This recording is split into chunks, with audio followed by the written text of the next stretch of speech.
Shall we bow? We shall.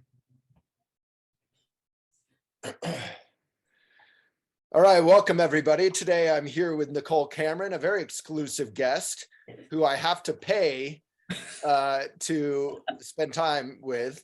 Nicole, welcome. Thank you. I'm glad to be here. Yeah, you're one of my best friends who I've only met like for 10 minutes. Not 10 minutes.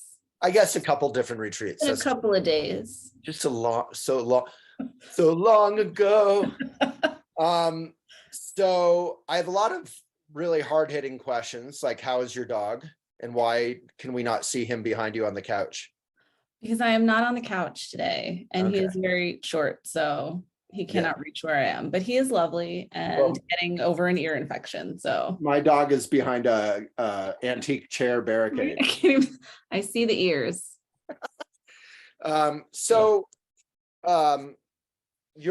What's your position at Elephant? I am the managing editor at Elephant. And how many years have you been at Elephant now? God, that's math. I think it is getting to be hard math because it's been a long time. It is, yes. So I think I hit 7 years this past November. So we're coming up on year 8. I know. Seems so much longer to me. I thought it was like less time than that. I didn't realize 7 years had passed so quickly. I feel like we've worked together since like 1993. Well, yeah. Oh, by the way, I know this is a recorded video, but Kat has more hours if we want it. Yes, I talked to her yesterday. Yes, yesterday. And she said that starting now until whenever she can find something, if we've got more for her to do, then she's happy to do it. Yeah, I told her to talk to Lindsay about budget, but yeah, I told her the same thing. That's the big question, because obviously it's not a question that we want more of Kat. Yeah, that's what I told her. I was like, it's a budget thing, but that if she doesn't hear from Lindsay in the next couple of days to let me know, and then I'll ping Lindsay and get on her to see what we can offer. So for those who are still watching, that was a 20-second reenactment of how we work together. So what does your job entail? Let's say you take me through a day. You wake up, you can skip over some of the morning stuff, but like when do you get to your laptop? How long do you work? Do you take breaks? What are you doing during your work? Yes. So yeah, I usually get to my computer if I'm lucky and the dog walk goes the way it's supposed to by like 8:30. It used to be earlier than that, but I struggle to get out of bed these days. So I'm just letting myself sleep. Why these days? Like just post-pandemic or what? No, it's really been like the last 3 months that like my alarm goes off at 6:30 and usually I'm like up and ready to go. And now I just lay there until 7. Right. And just kind of let myself be lazy if I need to. So I mean, that sounds more like my normal. I wake up, people always are under this illusion that I sleep in, but I wake up relatively consistently early, but then I'm like the world's laziest person after I wake up. That's why people think I get up late. So by today was almost 8:30. I get on and it's a lot of morning is catching up on chats and messages and emails and anything that I haven't seen since the last time I was on, which was yesterday. So there wasn't really a ton to do. And then I'm kind of in a little bit of everything. Oh my God. Why is your face so cute? Oh my God. Coming through the chair like that. Right? They just stare with the sad eyes. The chairs are like that because he's on a leash up there because he's still crate training. Oh, how's that going? Pretty good. He's had 3 accidents. 2 of which were one accident. Since you got him? Huh? Since you got him or just, oh, wow. That's really good. Yeah. I mean, I'm crate training. Anyway. Could talk about your dog all day. But so when you say emails, chats, this and that, what are you doing public facing? Are you editing articles? Are you talking with potential writers or? Yes, a lot of my day I wish it was more of my day, but it depends on what I have going on. But like yesterday, I was messaging back and forth with 3 different authors one who writes regularly and 2 who used to, and they just kind of like every now and then disappear for a couple of weeks and then come back. Cool. So all 3 of them sent me articles all at the same time. So that's exciting. But then it's a lot of like back and forth to make sure everything's good. And then I'll get their articles up this week. Do you feel like Elephant is still getting new writers in?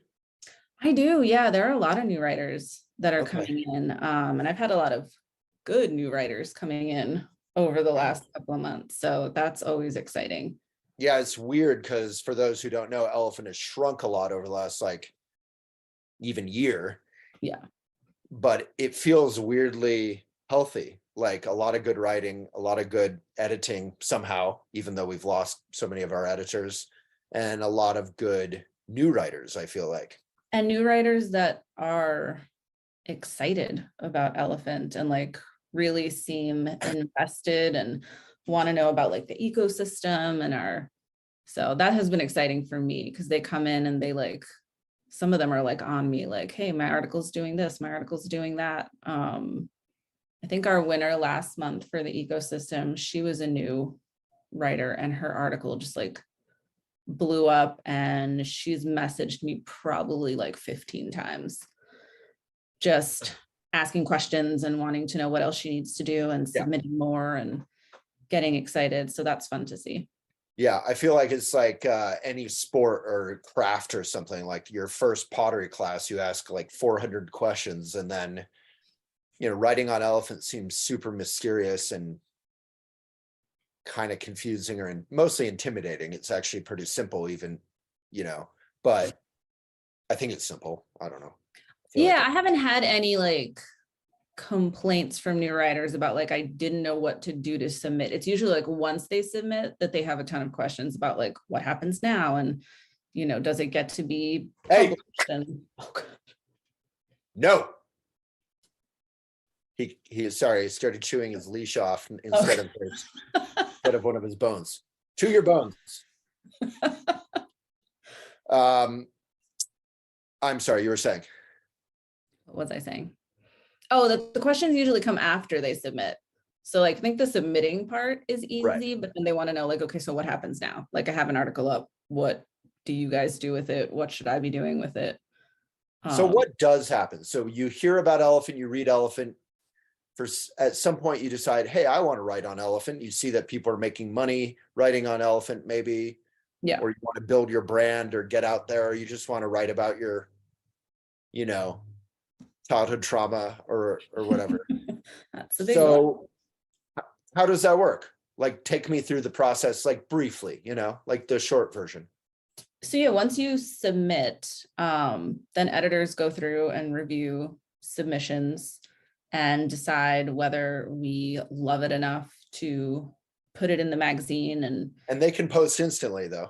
Yes, you can post instantly or you can send to editors, but I've been telling everybody to post instantly just because it's the easiest, fastest way to get your stuff up without having to wait on editors to do anything. And then if you post instantly, do editors still look at it? Yep, we look at all of them. So if I post instantly, I'm not losing an editor's attention. I'm just getting it up faster.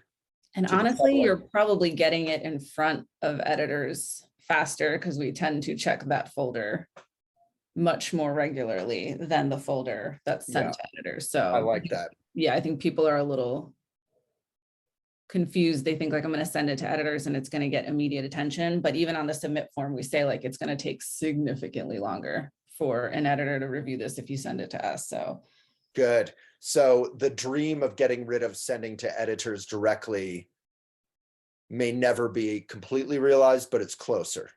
I think it's closer. There's definitely less articles in that folder, like less submissions that go there overall. I think we have like 7 pages of instant articles and like 2 of ones that have been sent to editors. And it's usually the same people that are sending to editors just because people like what's comfortable. And if they've been doing it, they want to keep doing it that way. But I feel like we've been able to convince a bunch of people that it's just in their best interest to submit instantly.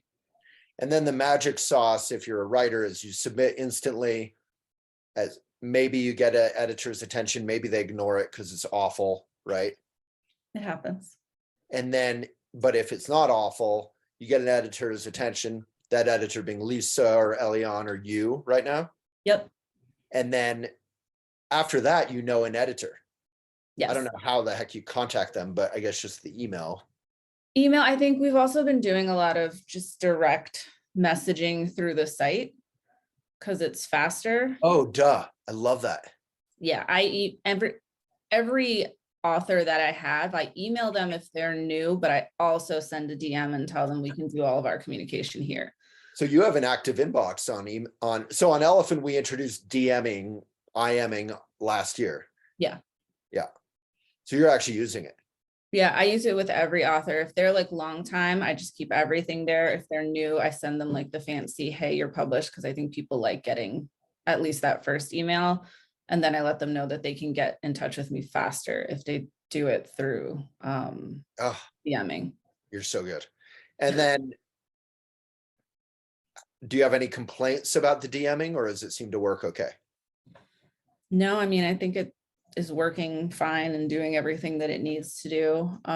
You can't attach images or anything. Yeah, that's the one thing, but that's, I don't know. I feel It's like not a big deal. gave me, a reason, but usually if people are like, oh, I want to change an image, like they can put the link to the image. And if it's a personal image that isn't online already, then I'll tell them to send it to the inbox and do it that way. So now I know an editor. So then next time I send a article into Instant, I can also DM you or whoever. Yeah, that's what I tell authors to do, especially if I really love what they've done, is like next time you submit, do it instantly, but also send me a DM so I know to like be on the lookout for it. So are Elion and Lisa also doing this? Like it's consistent? I think we all do something pretty similar, but I should check in with them and just see kind of what they're, because I see less emails in the inbox from authors, which leads me to believe that we're probably doing most of our communicating. That might be good to make sure everyone's doing exactly what you're doing there. Yeah, I'll check with them and see, because I think it's a pretty good system that has worked. Yeah. For me, so. Well, because also then if they know they can communicate with you on an article, but then they communicate with Lisa or Elion and they aren't doing the same thing, then everything gets confusing. Yeah. So then my article goes up, I share it up to my friends and mom and community and whoever, and then Elephant hopefully shares it up, and then hopefully it does well. And if it does really well, then I win money and I get shared up a lot. And if it's linking to my website or my business, that's great. And if it doesn't do well, which is probably most of the time, that's life. You write again. Yeah. I mean, it's kind of a crapshoot. I've written amazing quality articles that do really well and most don't. And then I've written like super clicky, popular articles, some of which do well, most don't. I mean, it's just, what's your experience? Do you feel like I feel like a lot of your articles do well. Yeah, I think for the most part, the ones you're writing. Yeah, the ones I'm writing tend to do well. I think part of it is obviously like we have built a following just as like editors. And we also, to a certain degree, have some control of how much we share our articles out, which. Do you find that like, because people can follow you or other authors on within Elephant, do you find that helps? Yeah, I think building your community, and like I've seen the more followers I have gained, the better the articles have done. And I think it's like the newsletter helps a lot. So what's nice now that we're publishing less overall, but we're back to 7 days of newsletter, is that there's more opportunities for like the majority of articles that we edit to get in the newsletter, where before it was like a super small percentage because we were publishing so much. So I think articles have been doing better now because we're only publishing stuff that we really love, that we think is like worth the time that we're spending on it. And we're able to get those on Instagram and get them in the newsletter and share them out. So each article I think is just getting like a better chance to do well. do you find, maybe same question for Eliane and Lisa, do you find it to be meaningful and fun work? I do, yeah. I I love. mean, honest question. I know I'm your boss, so that's like awkward, but I don't feel like anyone respects me in the bad way, you know? Like I'm watching Succession and everyone like is afraid of the boss. I don't feel like anyone's has any respect for me in that way. Do you feel like it's like, do you get bored, or does it seem pointless, or does it seem fun and communityful and meaningful, or a mix of that? I think that, yeah, it's a mix of it. Like there are some weeks where I'm editing and like I like everything I'm editing and I feel good about it, but there are weeks where I'm like searching for things and I'm like, okay, maybe this isn't a week to edit because I'm just not finding anything that I'm like super excited about. And then you have weeks like now where it's like Monday and I have 4 articles from consistent writers that I love that are all ready to go up. So I think in terms of what we get to edit, I think to a certain degree, it's kind of like a crapshoot. You just have to like see what's in the folders. On a slow week, what do you do? Do you reach out to authors, or do you go into classic and fix some old articles up, or what? So on slow weeks, I try to write more. Right. But yeah, I'll reach out to authors who I haven't heard from in a while. And now that the Academy's in session, I think there's just like more overall in the folder. So if I see something that I have kind of a good feeling about, but it needs more work, then it's like sending feedback and things like that. So, and if there's not a lot to do editing wise, because it's just a slow week, you know, there's always Instagram and Medium and scheduling. So there's always stuff to like stay busy. And stuff that needs to get done. Like, I don't think I've had one week where I've been like, yay, my to-do list is completely finished and I have nothing else to handle this week. So. Yeah. So yeah, I never get bored, but it's nice when you have a week where you're like, oh my God, I love everything I found in the folder and I just can't wait to edit and get them up. And when you have authors who are excited and they want to ask a lot of questions, so you're spending a lot of time, you know, in messages and stuff, but then you know that they're committed and invested. And so all of that will eventually pay off with that article and more articles to come. So that's always. My friend Brandy just sent in a new article. Who is one of your favorite authors or one of your favorite articles that you feel like most people don't know about yet lately? So I work with Rupa. I don't know if you've read her stuff. I just feel like she writes the way she would talk to a friend. That's and great. So I feel like I know her, even though I've never met her, just from her articles. And she always picks topics that are like a little left to center that you don't think people would normally be writing about. And she's like so bold in her opinions that like, even if I don't always agree with her, I'm like, oh, I want to hear what she has to say. So I think she has a big following outside of Elephant that she's like brought to Elephant. She travels a lot. She's a professor.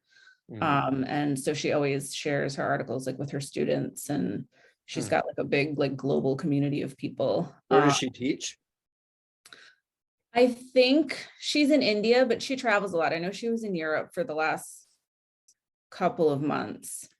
So I don't know if she was teaching virtually or if she jumps around. She's like all over the place all the time. Why don't you try, I know it'll take a second, but I'll just blab while you do it, to put a link from Rupa in the comments on Union. Yeah. And then if you could link to your own profile too. Okay. People can follow you. Mine. And then we have one attendee. Oh, it's just private. I was like, the only attendee is Nicole. So. All right, that's mine. Yeah, I don't even know what to blab about. For once. Oh, I got something. So the next cool thing we're working on with Elephant is groups. So like right now, a lot of the community that happens with Elephant is still within Facebook groups, like the Readers Writers group or the Academy groups within Slack or within Facebook, Yeah. and then to some extent Instagram, with comments and stuff. But soon we'll have groups within Elephant. We're actually working on it, which is really exciting. And as long as, are you back? As long as you and Elian and Lisa and whomever else is helping out, can keep the community alive and thriving, that buys Brian and Corty and her team time, and me, to build these other little functions within the ecosystem, which is what we call the Elephant community, which winds up paying writers from readers' subscriptions, essentially. And that's crazy exciting to me. Like I'm like the used car salesman, like floaty balloon thing, whatever that thing is, the windsock. Yeah. I'm very excited about that. Yeah, because if we can actually, I think groups is one of the missing pieces. I think tagging is a missing piece. Like if I comment and I say at Jan Dolk, Oh yeah, I think if people don't check their comments regularly, then it's just kind of like a one-way.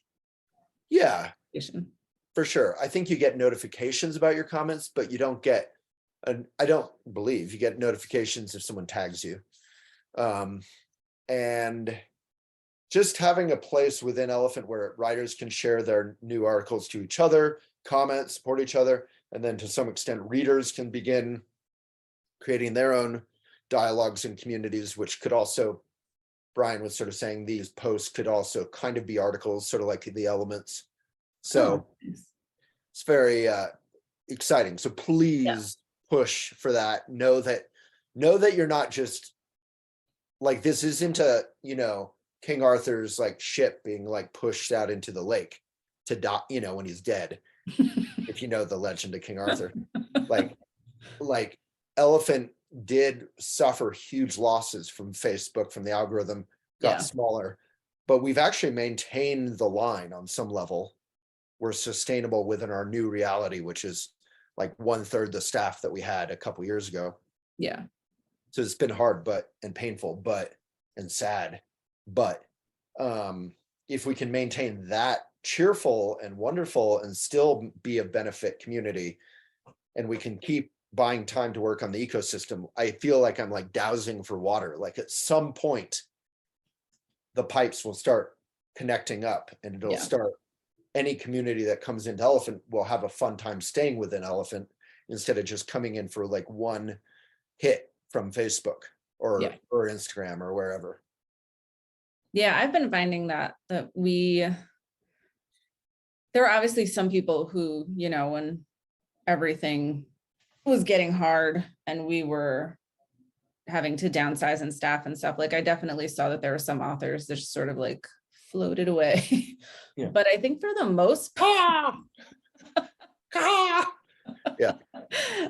and they did so like real quiet, not even like, they were just kind of like, okay, we're gonna go elsewhere. But I feel like it's a free country. I get it. Yeah.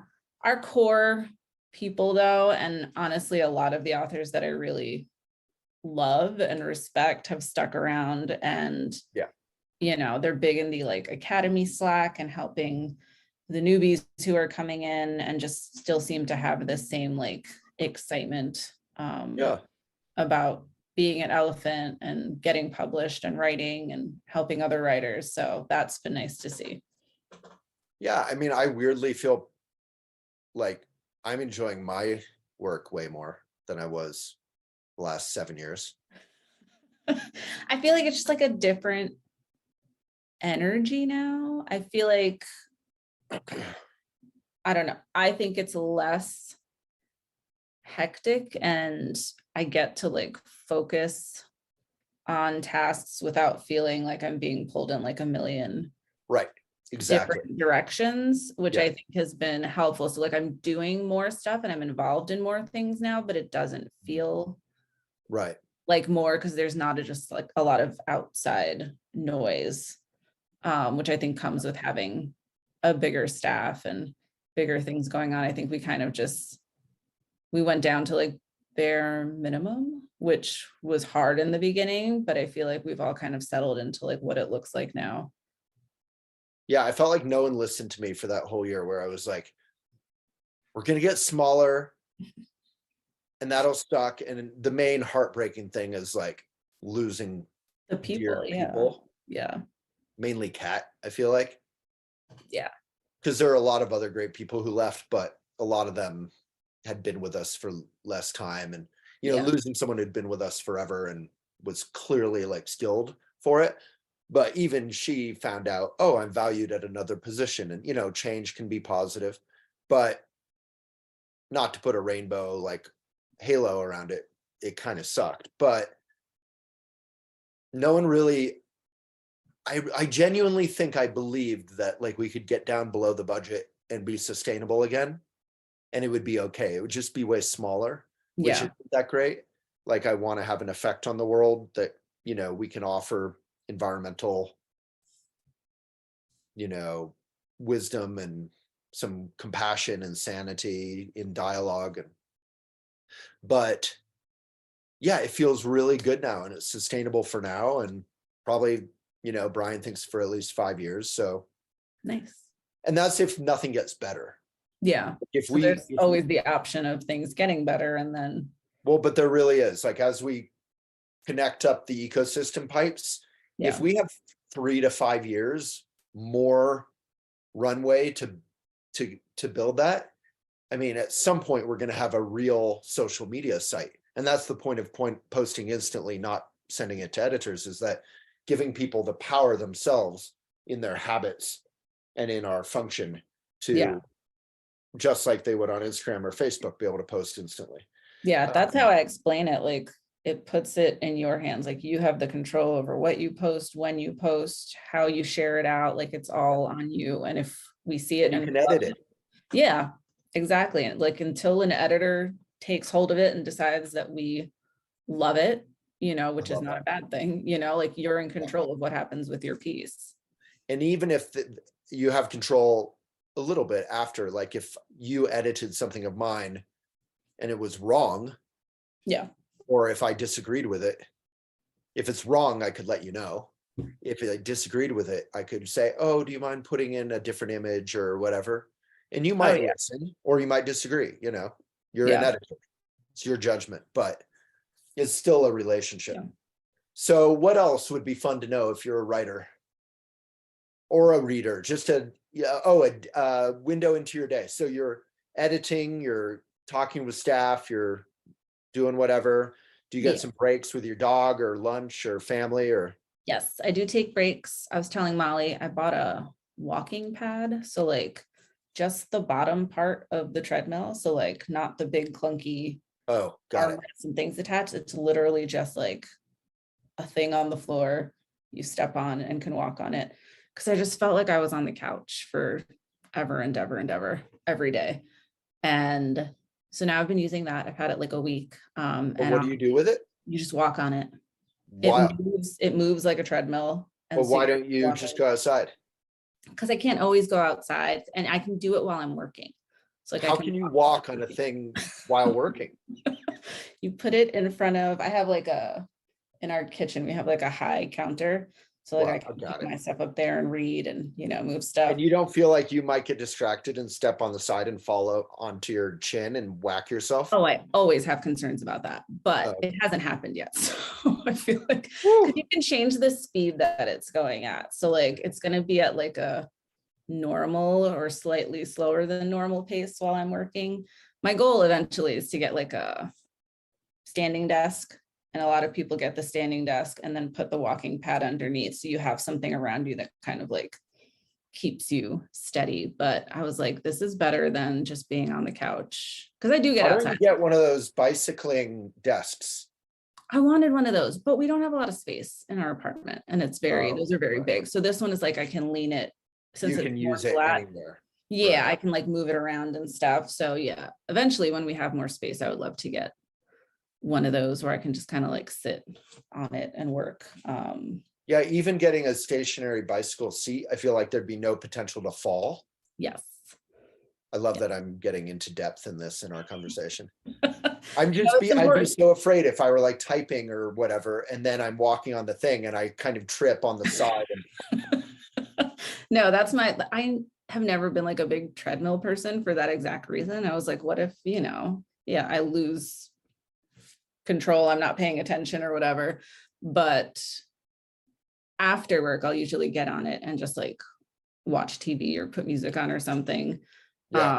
I mean, activity Yeah. is great. That's so vital to your health and your brain. And Yeah, because I always do go out with Otis. Like I walk him in the morning and then, like we switch off with afternoon walks of who takes him. So I always get outside, which is good because otherwise, yeah, I feel like I'm trapped in this apartment.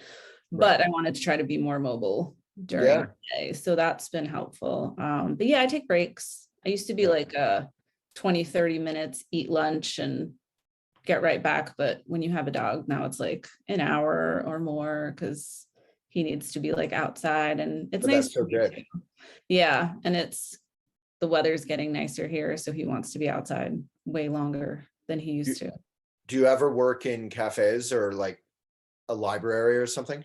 No, where we are, I would have to like get in my car and drive everywhere to get, we don't have like a little, we're just kind of in a weird location. Like if we were a couple of towns over, they have like in Bel Air, they have like a little downtown that has more places where you can like walk to. But our town is like not like that. So there's not even like a Starbucks or anything close to us that I could be like, all right, this is the only place available, but I'm going to go. What about like a library? I would have to see where the library is. I don't even know where the library is in this town.